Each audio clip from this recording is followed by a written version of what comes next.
السلام علیکم ورحمۃ اللہ وبرکاتہ۔ ان الحمد للہ نحمده ونستعینه ونستغفره ونعوذ باللہ من شرور انفسنا ومن سیئات اعمالنا من يهده الله فلا مضل له ومن يضلل فلا هادي له واشهد ان لا الہ الا اللہ وحدہ لا شریک له واشهد ان محمدا عبده ورسوله صلی اللہ علیہ وسلم اما بعد قال اللہ تعالی فی کتابہ المجید اعوذ باللہ السمیع العلیم من الشیطان الرجیم من حمزہ ونفخہ ونفثہ والذین آمنوا اشد حبا للہ۔ آج کا ہمارا موضوع بڑا ہی اہم ہی نہیں، سمجھنے سے تعلق زیادہ رکھتا ہے، چونکہ تصور محبت ہم نے آج تک جتنا پڑھا سنا وہ تھوڑی اور سینس میں ہے، لیکن اللہ رب العزت کے ساتھ ہمارا محبتوں والا رشتہ یہ ہونا کیوں ضروری ہے، اور ہماری رب سے جو محبت ہو اس کا لیول کیا ہو، اور اگر ہم یہ ثابت کرنا چاہیں کہ ہم اللہ سے محبت کرتے ہیں تو دلائل کیا ہوں، یہ ساری وہ چیزیں ہیں جو آج انشاءاللہ ہم ڈسکس کریں گے۔ تو میں امید کرتا ہوں کہ میرے بھائی اور میری بہنیں وہ انشاءاللہ کاپی پینسل لے کے بیٹھیں گی، کیونکہ جس طرح پہلے بھی ہم نے بات کی تھی کہ یہ درس نہیں ہے، یہ ایک شیئرنگ کرنے والا طریقہ کار ہے، اور ہم چاہیں گے کہ اس میں سب توجہ کے ساتھ بات کو سنیں، پھر جو بات لکھنے والی ہے اس کو لکھیں، اور اس کے بعد یہ کوشش کریں کہ ہم نے انشاءاللہ اس چیز کو اپنی زندگی میں تو اپلائی کرنا ہی کرنا ہے، لیکن لوگوں کو بھی انشاءاللہ ہم نے یہ بات پہنچانی ہے، تاکہ اللہ ہمیں اس کے اجر میں صدقہ جاریہ کے راستے پر چلنے کی توفیق دے دے۔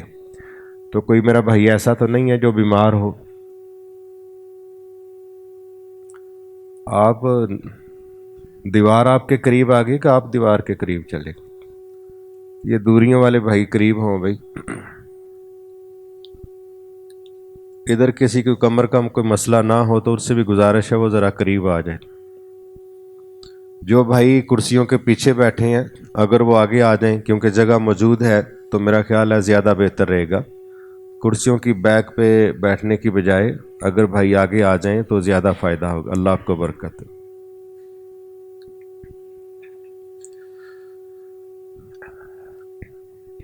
جی، سب سے پہلے اس کا موضوع لکھ لیں، اللہ سے محبت اور اس کے تقاضے۔ اللہ سے محبت اور اس کے تقاضے۔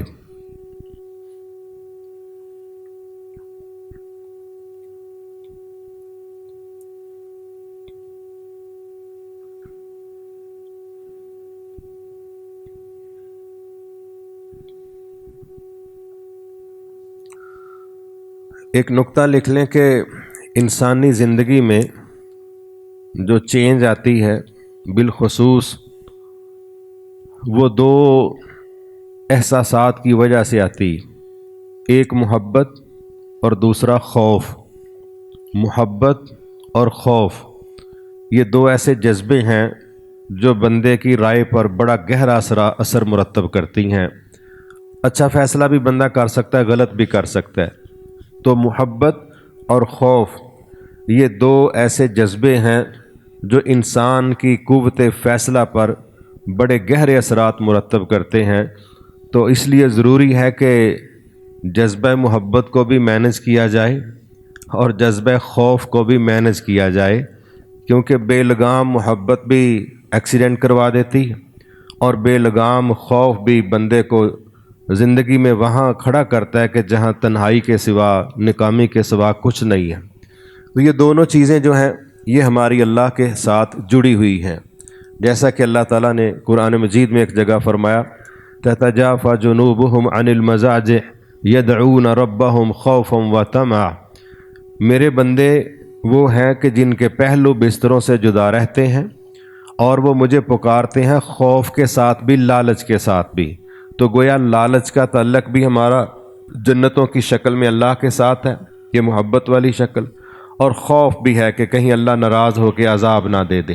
تو یہ دونوں جو رشتے ہیں خوف اور لالچ کا یا خوف اور محبت کا، یہ اللہ کے ساتھ ہمارا کیسا ہونا چاہیے اس پر ہم بات کریں گے، لیکن انسانوں کے ساتھ بھی ہمارے یہ دونوں رشتے مینج ہونے چاہیے، بے لگام نہیں ہونے چاہیے۔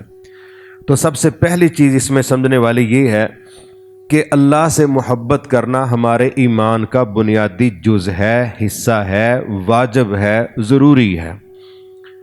اگر ہم اللہ سے محبت نہیں کرتے تو پھر ہم ایمان کی لذت سے محروم رہ جائیں گے، اور اس کی دلیل یہ ہے کہ رسول اللہ صلی اللہ علیہ وسلم نے فرمایا، تم میں سے اگر کوئی ایمان کا مزہ چکھنا چاہتا ہے، اس کی حلاوت، اس کی شیرینی، اس کی مٹھاس چکھنا چاہتا ہے کہ اس کا مزہ کیا ہے، کتنا ہے، تو وہ 3 خوبیاں اپنے اندر پیدا کر لے۔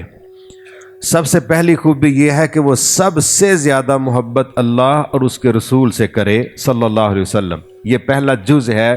جس نے ایمان کا مزہ لینا ہے نا، جو کہے کہ ہمیں چونکہ مزہ کم آتا ہے کیونکہ ہم اس اسٹینڈرڈ پر پورا نہیں اترتے، تو جب کسی چیز کا مزہ آتا ہے پھر تو یہ دل مانگے اور کیا خیال ہے، اور جب مزہ نہیں آتا تو پھر ہم ایک بائٹ لے کے کہتے ہیں بس ٹھیک ہی ہے، کافی ہے، بس میں نے چکھنا ہی تھا۔ تو جب مزہ آتا ہے تو پھر تو ہم بعض اوقات شرمندہ ہو کے بھی اور مانگ لیتے ہیں، کیا خیال ہے۔ پہلی شرط کیا ہے ایمان کا مزہ لینے کے لیے؟ کہ سب سے زیادہ محبت اللہ اور اس کے رسول صلی اللہ علیہ وسلم کے ساتھ، گویا یہ فریضہ ہے۔ دوسرا ہے کہ اگر انسانوں سے بھی تعلق ہے، اللہ ہی کے لیے محبت ہے اور اللہ ہی کے لیے نفرت ہے، گویا کسی کو کچھ دینا ہے تو اللہ کی وجہ سے، نہیں دینا تو بھی اللہ کی وجہ سے۔ اور تیسری چیز ہے کہ اگر تمہیں کوئی کفر کی طرف بلائے تو اتنا برا سمجھنا، اتنی تکلیف محسوس کرنا، جیسے کوئی آپ کو آگ کی طرف بلائے تو آپ اس کی تکلیف محسوس کریں، آپ کو اتنا غصہ آئے کہ یہ مجھے کہہ رہا آگ میں چھلانگ لگا دو، یہ پاگل ہے یا مجھے پاگل سمجھا، آپ اریٹیٹ ہوں ٹھیک ٹھاک اس بات پر۔ اس طرح جس طرح بندہ آگ کی طرف بلائے جانے پر برا ناپسند کرنے کا رویہ پیش کرتا ہے، ایسے ہی جب کوئی شخص کفر کی طرف ایک مسلمان کو بلایا جائے وہ ایسے ہی شدید تکلیف اور اذیت محسوس کرے۔ تو یہ 3 شرطیں جو پوری کرے گا اللہ تعالیٰ اس کو ایمان کا مزہ دے گا، اس کو ایمان کی لذت آئے گی۔ ویسے صحابہ کو یہ لذت آ گئی تھی، اس لیے ان کو کوئی پتھروں پر گھسیٹتا تھا کوئی پرواہ نہیں، ان کو کوئی کوئلوں پر لٹاتا تھا کوئی پرواہ نہیں، کوئی لوہے کے راڈ گرم کر کے ان کے جسم پر گھسا دیتا تھا، ان کو کوئی پرواہ نہیں۔ یعنی کوئی کسی نے جو کچھ بھی کیا ہے نا، ان کو پرواہ اس لیے نہیں تھی کہ ان کو اتنی الٹی لذت ملتی تھی۔ کیوں؟ وہ محبتوں میں صحیح ڈوب چکے تھے اور انہوں نے ثابت کیا تھا کہ اللہ سے بڑھ کے ہمیں کوئی عزیز نہیں، چونکہ ہمیں کافی زیادہ عزیز ہیں تو اس لیے پھر ہمیں محبتوں کا وہ لیول سمجھ نہیں آتا، پھر ہمیں ایمان کا بھی مزہ کوئی نہیں آتا۔ معذرت کے ساتھ پھر ہماری عمریں گزر جاتی ہیں، ہم گاڑی میں تو گیئر بدلنا پسند کرتے ہیں لیکن رب سے محبتوں میں گیئر چینج کرنا کہتا ہے ٹھیک ہے تجھے چل دی پہ چلی جان دو، ایسے ہی چلتا ہے۔ یہ نہیں رویہ درست۔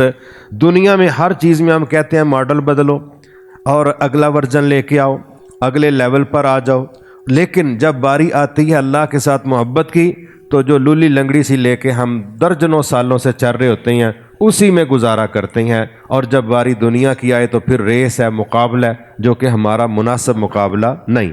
تو ہمیں اس لحاظ سے اگر ایمان کا مزہ چکھنا ہے تو یہ 3 شرطیں میں نے بتائی ہیں، ان میں سب سے پہلی شرط ہے اللہ اور اس کے رسول سے سب سے زیادہ محبت۔ تو گویا یہ عام چیز نہیں۔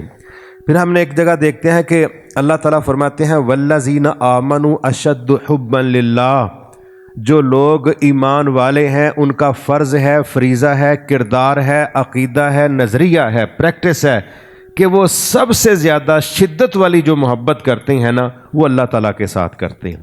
تو یہ اگلی چیز لکھ لیں کہ ہم سب سے زیادہ محبتوں میں شدت پسند وہ اپنے رب کے ساتھ ہیں، اس کے مقابلے میں ہم کسی سے محبت نہیں کرتے۔ مزید آگے ایک جگہ اللہ تعالیٰ نے بات کھول کے کر دی تاکہ ہمیں تھوڑی آسانی مل جائے بات کو سمجھنا۔